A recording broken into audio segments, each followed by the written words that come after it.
Como todos saben, este sexenio se ha visto marcado por una conducta en particular, la persecución a los órganos autónomos de este país. Para nadie es un secreto que al presidente López Obrador no le gusta la transparencia, no le gusta aquellos institutos que realmente no puede controlar, no le gusta tener que estar rindiendo cuentas. Y esto lo ha probado en más de una ocasión. El primer ejemplo es el INE y la persecución y los ataques en contra de nuestro órgano electoral con el fallido plan, la fallida reforma electoral del presidente López Obrador y también con el Plan B, que actualmente se encuentra en debate, congelado en la Suprema Corte de Justicia de la Nación, además de la reforma que buscaba limitar el actuar para sancionar del Tribunal Electoral del Poder Judicial de la Federación. Pero ¿cuál es la víctima ahora? El turno es para el INAI, el Instituto Nacional de Acceso a la Información y Protección de Datos Personales. Este instituto lleva aproximadamente 2 décadas funcionando, en el pasado con otros nombres. Sin embargo, ha recibido en este periodo de tiempo más de 2 millones de solicitudes de información para la transparencia del actuar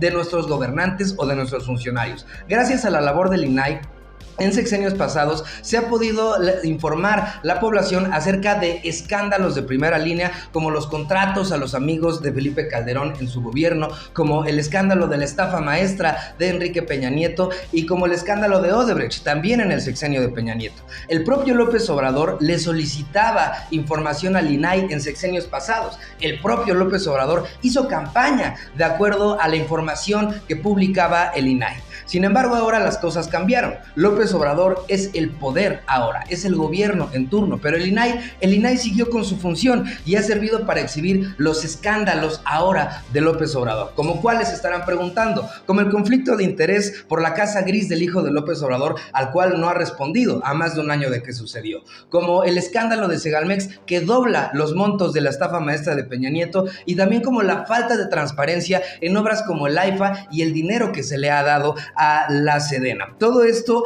nos deja con la duda de por qué López Obrador quiere atacar al INAI. Es sencillo, a López Obrador no le gusta la transparencia. Ahora, todo esto fue solo el contexto para entender lo que sucedió a finales de la semana pasada y a principios de esta.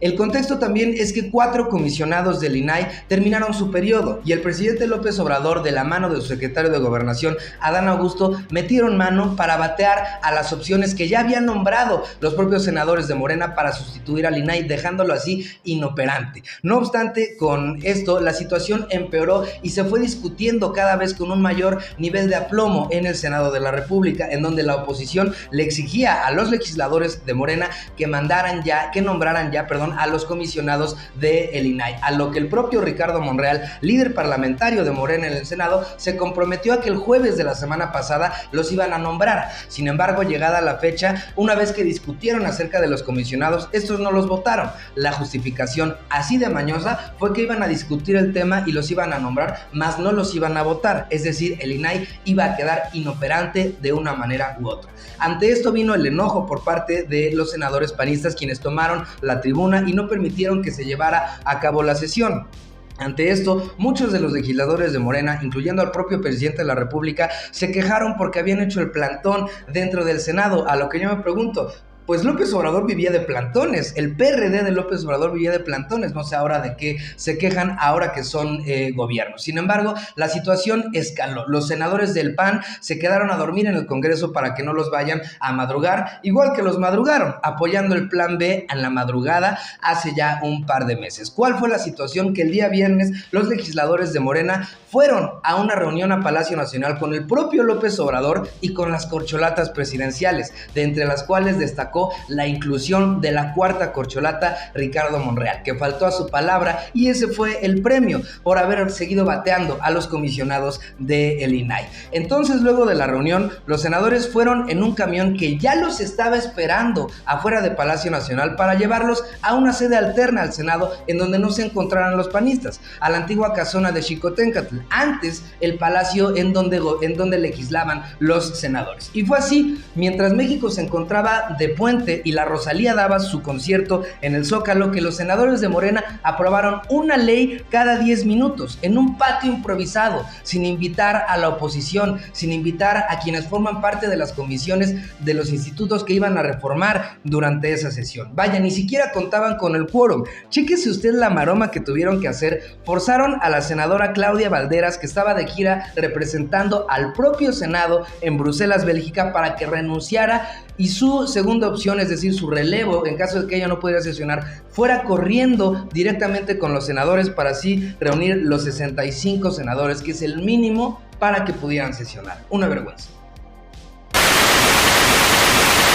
Pero a todo esto, ¿qué fue lo que se aprobó? Realmente no todas las reformas que se aprobaron son negativas. Hay unas muy positivas, pero por el contrario, hay otras que exhiben de cuerpo entero a lo que es Morena. ¿Qué fue lo que se aprobó? Extinguir el INSABI, un fracaso rotundo para el sexenio en materia de salud de López Obrador. La desaparición de Financiera Rural, que quebró a inicios de este sexenio. La aerolínea del bienestar fue aprobada, es decir, más poder para los militares. Aprobaron también la ley minera, el aumento de medidas contra el fentanilo, esa fue buena, permisos para que los trabajadores que hayan sufrido la pérdida de su bebé cuando éste naciera pudieran ausentarse. Buena también, súper positiva la ley 3 de 3 que prohíbe a las personas que sean deudores alimenticios hacia sus familias el convertirse en representantes públicos, y también aquellos que violenten a las mujeres. Es decir, Félix Salgado Macedonio, con 5 carpetas de investigación por abuso sexual, no podría ser senador. Que la Secretaría de la Función Pública haga compras de gobierno y luego diga si son legales o no.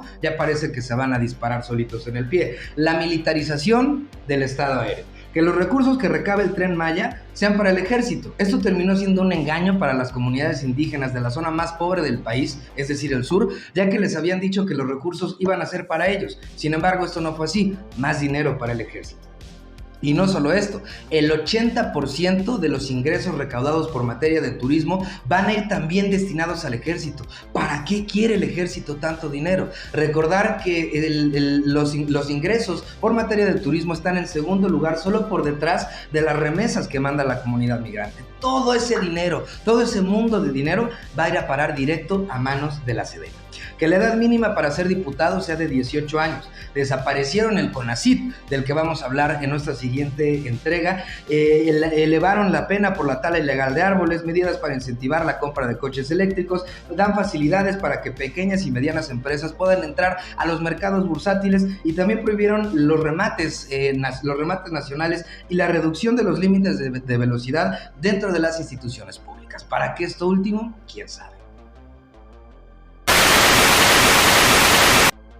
Ahora, no hay videos oficiales de la sesión ni tampoco una contabilización de los senadores que pueda ser palpable. Vaya, no hay ni siquiera una versión estenográfica de la sesión, que para quienes no sepan qué es, por reglamento, cada cosa que pase dentro de la sesión tiene que recabarse por escrito para después ser publicada. No lo hubo. No solo no invitaron a la oposición a participar, aparte de que la matriz del Congreso, el núcleo del Congreso, es el debatir, el analizar, el leer propuestas para después votarlas a favor o en contra. ¿Ustedes creen que en ese periodo tan breve tuvieron tiempo siquiera de leer lo que estaban votando? Por supuesto que no. Tampoco, como ya decíamos, invitaron a los presidentes de las comisiones que tenían que ver con las instituciones o departamentos que se extinguieron. Vaya, se contabilizaron votos de senadoras que no estaban presentes, como el de la senadora del Verde, Alejandra Lagunes, por cierto, encargada de llevarle las redes a Peña Nieto y hoy aliada del presidente López Obrador. ¿Pero qué va a pasar ahora?